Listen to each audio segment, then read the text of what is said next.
অসমত 11ৰ যদি জনগণনা আৰু NRCৰ ডেটা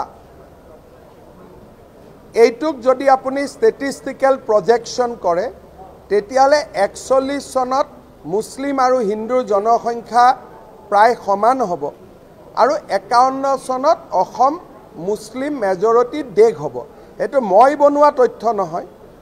2011ৰ সেন্সাস পৰৱৰ্তী সময়ত NRCত আবেদন কৰা লোকৰ হিন্দু মুছলমান ৰিলিজিয়াছ ডিভিজন এই দুটাক যদি আমি ষ্টেটিষ্টিকেল প্ৰজেকশ্যন কৰোঁ তেতিয়ালে সেই ৰিজাল্টটো আমি পাওঁ।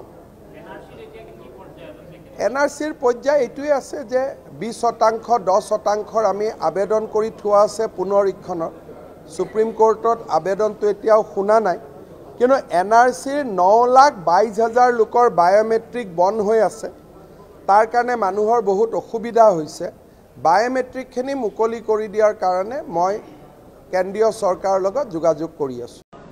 অসমত 11ৰ যদি জনগণনা আৰু NRCৰ ডেটা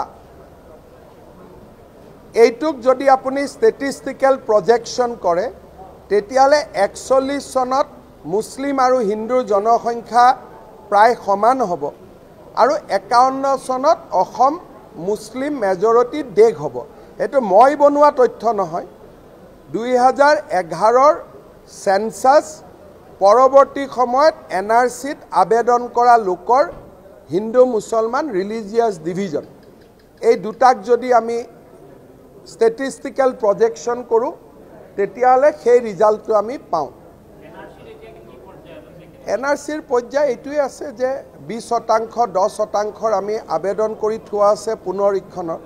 সুপ্ৰিম কোৰ্টত আবেদনটো এতিয়াও শুনা নাই, কিন্তু NRCৰ 9,22,000 লোকৰ বায়োমেট্ৰিক বন্ধ হৈ আছে। তাৰ কাৰণে মানুহৰ বহুত অসুবিধা হৈছে। বায়োমেট্ৰিকখিনি মুকলি কৰি দিয়াৰ কাৰণে মই কেন্দ্ৰীয় চৰকাৰৰ লগত যোগাযোগ কৰি আছোঁ। অসমত 11ৰ যদি জনগণনা আৰু NRCৰ ডেটা এইটোক যদি আপুনি ষ্টেটিষ্টিকেল প্ৰজেকশ্যন কৰে তেতিয়ালে 41 চনত মুছলিম আৰু হিন্দুৰ জনসংখ্যা প্ৰায় সমান হ'ব আৰু 51 চনত অসম মুছলিম মেজৰিটি দেশ হ'ব। এটো মই বনোৱা তথ্য নহয়।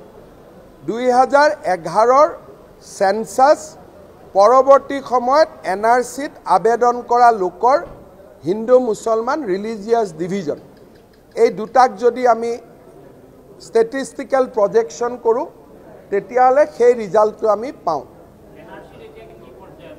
NRCৰ পৰ্যায় এইটোৱে আছে যে 20% 10% আমি আবেদন কৰি থোৱা আছে পুনৰীক্ষণৰ।